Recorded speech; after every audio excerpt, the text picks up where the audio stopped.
샬롬 샬롬 샬롬 샬롬.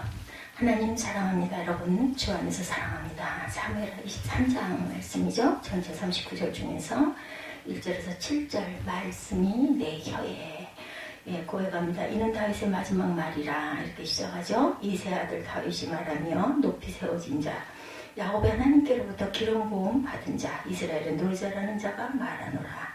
여호와의 영이 나를 통하여 말씀하시며 그의 말씀이 내 혀에 있도다. 이렇게 고백합니다. 이스라엘의 하나님이 말씀하시며 이스라엘의 반석이 내게 이르시기를 사람을 공의로 다스리는 자 하나님을 경외함으로 다스리는 자여 그는 돋는 아침빛 같고 구름 없는 아침 같고 비 내린 후에 광선으로 땅에서 우비 돋는 새풀 같으리라 하시도다.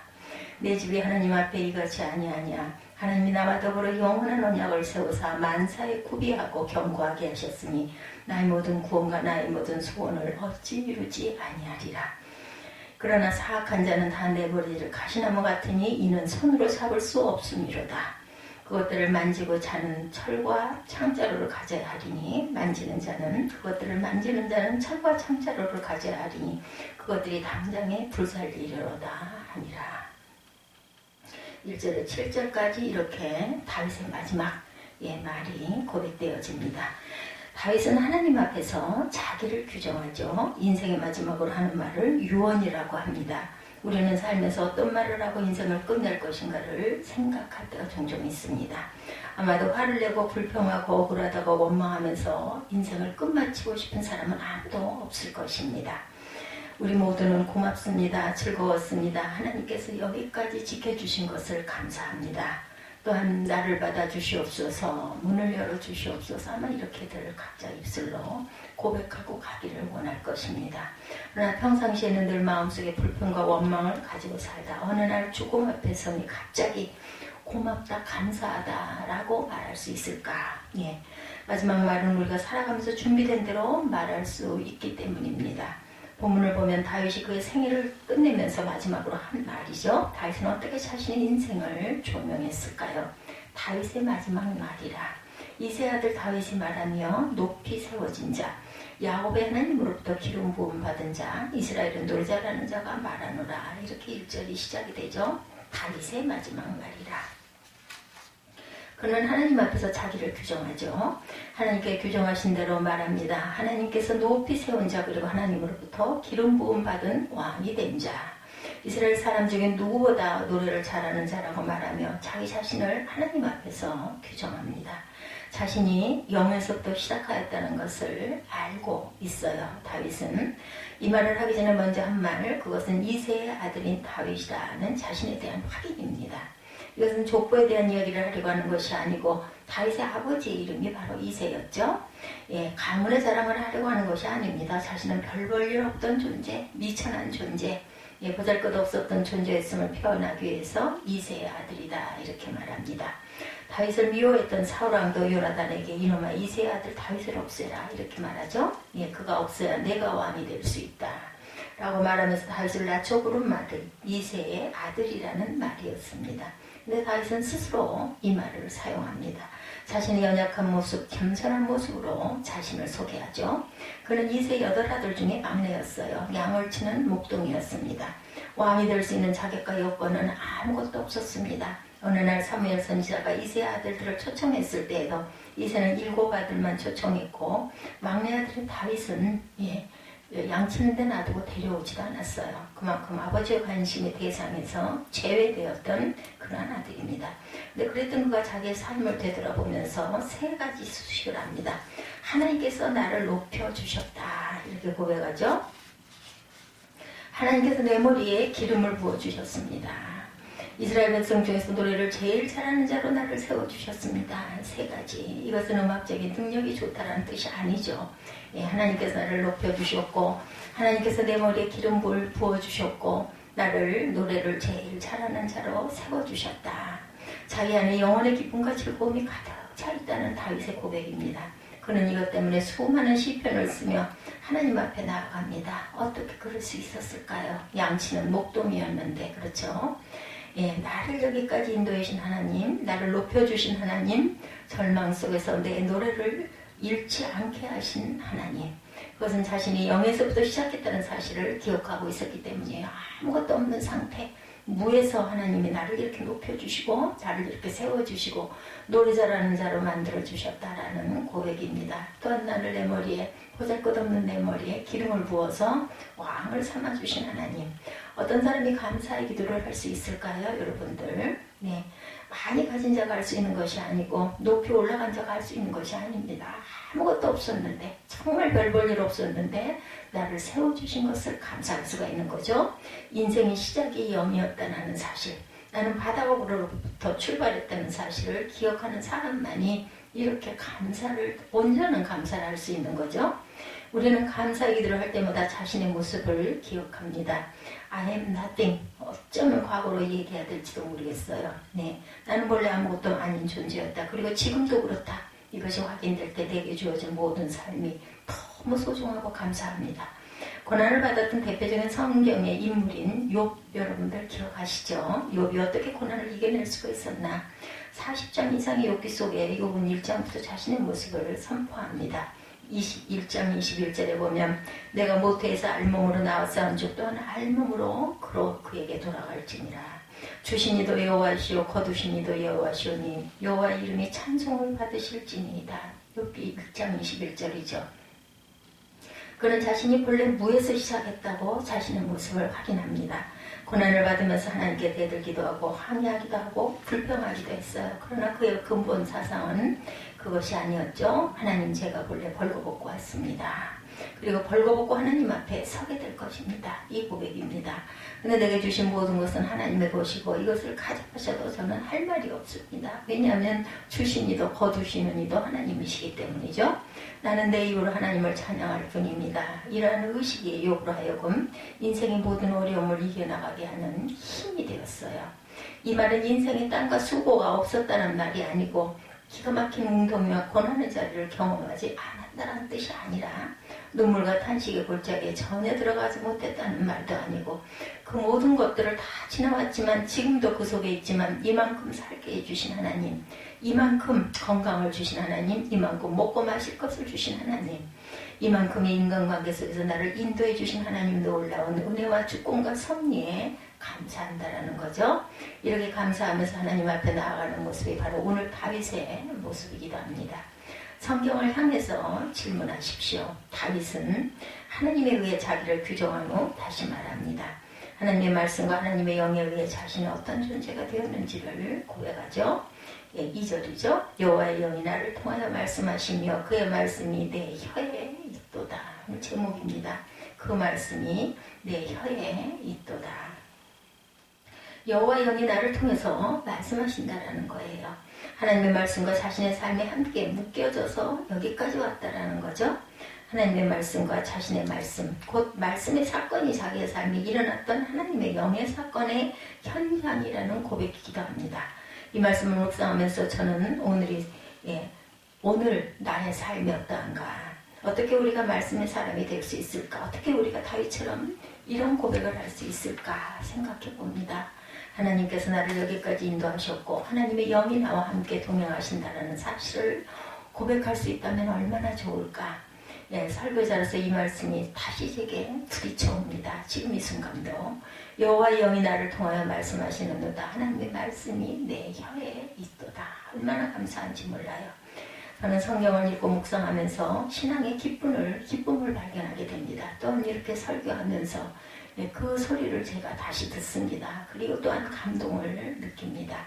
특별히 신앙에 대해서, 성경에 대해서, 예수 그리스도에 대해서, 하나님에 대해서 그러합니다. 어떤 때는 질문하는 것이 두렵지만 질문하는 것이 소중하다 이렇게 여깁니다. 정말 예수 그리스도가 하나님의 아들인지, 하나님께 내 실존과 생명을 드려도 괜찮은지, 그리고 성경 말씀이 인간의 말이 아니라 살아계신 하나님의 말씀으로 내게 다가오는지를 끊임없이 묵상합니다. 어느 날 제 자신에게 스스로 명령합니다. 질문을 마음껏 퍼부어라. 모든 의심과 호기심을 갖고 성경에 대해서 질문하라. 어느 날 제 자신에게 성경의 내용이 정말 사실인지 성경을 파헤치고 필요하면 공격해라. 그런 마음을 스스로 가져도 봅니다. 이 세상의 여러 가지 사건들은 질문을 해야 해답이 나오죠. 질문하는 것은 우리의 삶이 소중한 것이고 성숙의 과정이기도 합니다. 우리가 새로운 것을 깨닫는 삶의 길이 바로 질문이죠. 질문하다 보면 답을 알게 되고, 그래서 의문이 풀립니다. 저는 질문하기 시작합니다. 성경은 살아있는 하나님의 말씀이죠. 그러다 두 번째 단계에 들어갑니다. 성경에 대해서 질문하는 성경이 저를 그냥 놔두지를 않습니다. 성경이 거꾸로 내게 또한 질문을 시작합니다. 나한테 질문하는 너는 도대체 누구냐고 성경이 제게 묻습니다. 성경을 향한 나의 질문과 나를 향한 성경의 질문이 서로 충돌합니다. 대답과 대답이 갈등을 겪으면서 서로 부딪혀 나갑니다. 그러면서 놀랍게도 성경 속에 나보다 먼저 질문한 사람들이 있다는 사실을 깨닫게 됩니다. 나보다 더 하나님에 대해서 알고자 했던 인물이 있다는 사실을 깨닫죠. 그러면서 공간의 영역이 넓어집니다. 하나님의 사람들도 그 속에 아픔을 갖고 때로는 고통을 받고 갈등하면서 하나님을 향해 질문하고 하나님 앞에 나아갔겠구나. 그러면서 성경과 가까워지기 시작합니다. 과일 중에 수박을 생각해 봅니다. 여름철에 수박이 익었는지를 확인하기 위해서 우리 두들겨보고 사죠. 때로는 꼭지를 살펴보기도 합니다. 그러나 정말 이 수박이 맛있는 걸 확인하기 위해서는 쫙 갈라 새빨갛게 익어 있으면 와 이거 달겠다 이렇게 생각을 하고 먹으면 여지없이 달죠. 그런데 색깔이 빨갛지가 않으면 그러면 아니면 또 녹익은 경우가 있어요. 딱 벌렸는데 왠지 모르게 좀 흐물흐물한 느낌이 들면 너무 익은 거예요. 그래서 푸석푸석한 느낌이 드는 성경 말씀이 무엇일까요? 까만 것은 글자고 하얀 것은 여백이라고 생각한다면 보통 책에 불과하죠. 그죠? 그러나 말씀을 읽고 묵상하고 내 것으로 소화하는 이 말씀이 살아있는 말씀, 하나님의 능력이 있는 말씀으로 내게 다가옵니다. 음악의 악보를 보신 적 있습니까? 여러분들 오선지 콩나물 머리 같은 것들이 많이 그려져 있죠. 열심히 음악 공부를 하는 사람만이 악보를 읽을 수가 있습니다. 그러나 중요한 것이 있어요. 악보는 사실은 그림일 뿐입니다. 악보에 맞춰 연주가가 자기 악기로 그것을 연주해야 음악이 되죠. 그것도 아마추어처럼 음만 맞춰서는 감동이 되지 않습니다. 음악의 악보를 쓴 작곡자의 영혼의 그 깊이 속에 함께 공감이 되어야 살아있는 음악, 그 음악이 남에게 감동을 주는 음악으로 변화하고 성숙해집니다. 그때 우리는 감동을 받게 되죠. 우리가 갖고 있는 말씀도 그렇습니다. 말씀은 살아있는 말씀이죠. 생명력이 있습니다. 우리를 변화시키는 하나님의 역사하심이 있습니다. 그래서 하늘의 지혜를 가지고 있는 보고와도 같죠. 말씀을 읽고 말씀 속에 들어가고 말씀을 쓴 저자와 같은 마음이 되어서 말씀대로 내 삶을 실천해 나아갈 때 말씀이 우리를 향해서 다가오는 것을 경험하게 될 것입니다. 성경에 대한 경탄을 통해서 하나님을 발견하고 또한 노래하게 되죠. 그때 우리는 세 번째 단계로 넘어갑니다. 내 생각보다 더 큰 생각의 말씀 속에 있구나. 내 지혜보다 더 위대한 하늘의 지혜가 말씀 속에 담겨 있구나. 내가 미처 알지 못했던 신비한 세계가 열려 있구나. 이것은 단순한 질문과 호기심을 뛰어넘습니다. 경외감이죠. 놀라움이고 경탄입니다. 성경 속에 이런 비밀의 세계가 담겨 있다는 것을 깨달아 알게 됩니다. 엄청 기뻐요. 그죠? 엄청난 기쁨을 느끼게 됩니다. 성경을 보고 다시 이 세상을 보면 이 세상이 참으로 아름답고 멋지다는 것을 알게 되죠. 떠오르는 태양 속에서 하나님의 섭리를 발견하고 아름다운 자연을 통해서 하나님의 창조의 역사를 경험하면서 가슴이 뛰고 울렁이는 기쁨을 경험하게 되죠. 이것이 성경을 읽는 하나님의 사람들의 모습입니다. 마치 어두운 터널 속에 갇혀있다가 터널을 벗어나서 높이 떠오르는 찬란한 햇살을 보는 기쁨과도 같은 그 경외, 환희의 경험을 하게 되죠. 이것이 성경을 읽고 묵상하고 성경을 자기의 삶으로 끌어들였던 하나님의 사람들의 고백과 경험이죠. 그리고 네 번째 단계로 넘어갑니다. 성경의 논란과 경탄을 통해 누구를 발견해요? 살아계신 하나님, 나를 사랑하시는 하나님, 위대하신 창조주, 우리를 사랑하시는 구원자이신 하나님을 깨달아 알게 되죠. 그리고 그때 부르는 것이 바로 찬양입니다. 입술로 부르는 게 아니라 영으로 부르죠. 우리 마음 전체로 부릅니다. 고백이에요. 고백, 기도입니다. 곡조가 있는 기도. 구약에는 시편들이 모두 곡조가 있었죠. 찬양으로 불렀어요. 그때 부르는 것이 시편의 수많은 노래들 누구도 이것을 막을 수가 없습니다. 그래서 다윗은 말하죠. 이스라엘 중에서 노래를 잘 부르는 자 다윗의 생이 그렇습니다. 절망 속에서도 노래를 불렀죠. 깊은 구덩이 같은 곳에 빠졌는데도 다윗은 노래를 부릅니다. 편안할 때는 더 말할 수 없는 아름다운 찬양을 하나님께 올려드리고 여호와의 영이 나를 통하여 말씀하시며 그의 말씀이 내 혀에 있도다. 2절이죠. 하나님께서 나를 통해서 하시는 말씀을 그가 매일매일 경험하면서 하나님께 나아가죠. 그것은 자기의 삶이 어쩌다 만들어진 것이 아니라 하나님의 작품이고 하나님께서 만드신 축복인 것을 그가 고백하는 거죠. 하나님의 영에 사로잡혀 하나님을 노래합니다. 감사합니다. 하나님 말씀이 나와 함께 계시고 하나님의 성령의 역사가 내 인생을 이끌었다고 고백하면서 그는 하나님 앞에 마지막 말씀을 유언처럼 이 노래를 부르고 있는 거죠. 예, 말씀을 읽고 성령의 도우심을 구하시는 저와 여러분 되시기 바랍니다. 우리가 마지막에 하나님 앞에 서게 될 때 우리는 어떤 노래를 부르게 될까요? 하나님의 말씀의 역사가 얼마만큼 나를 붙잡고 있는 것일까요? 여러분에게 권면해 드립니다. 다시 성경책을 펴서 읽기 시작하십시오. 선반 위에 얹어놔서 먼지가 쌓이도록 두지 마시고, 지금 선반은 아니죠. 예전에 선반이었습니다. 지금은 휴대폰에도 성경을 깔면 바로 열어서 볼 수가 있어요. 그렇죠? 예.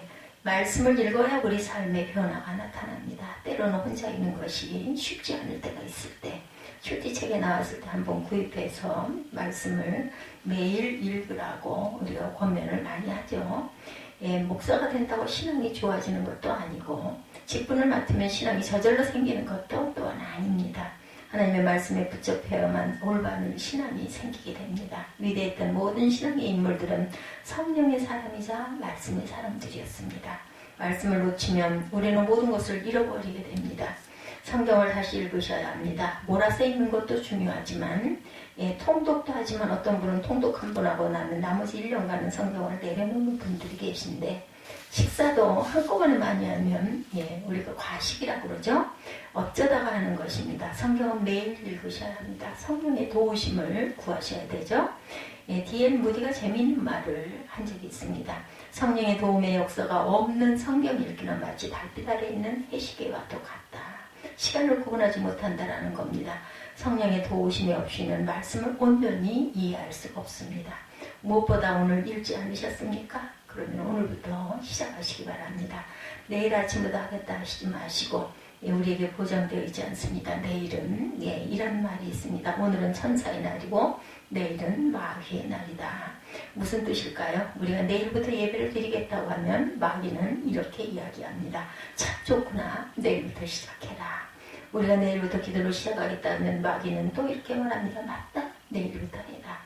여러분 하나님께서 우리에게 주신 시간 오직 오늘뿐이라는 것 잊지 마시기 바랍니다. 지금뿐입니다. 지금 즐거워하고 지금 감사하고 지금 말씀 읽고 지금 하나님을 사랑하시기 바랍니다. 그때 하나님께서 우리에게 새로운 역사를 허락해 주실 것입니다. 다윗은 이렇게 말합니다. 하나님의 영이 나를 통해서 말씀하시나이다. 하나님의 말씀이 내 입에 있나이다. 오늘도 하나님께서 주신 이 말씀을 가슴에 품고 말씀대로 살 것을 다짐하시고 마지막 주님 앞에 섰을 때 하나님 여기까지 지켜주신 것을 감사합니다. 노래하는 자가 되게 하신 것 감사합니다. 말씀의 사람이 되게 하신 것 감사합니다. 라고 선포할 수 있는 복된 저와 여러분이 되시기를 주님의 이름으로 축복합니다. 기도하시겠습니다.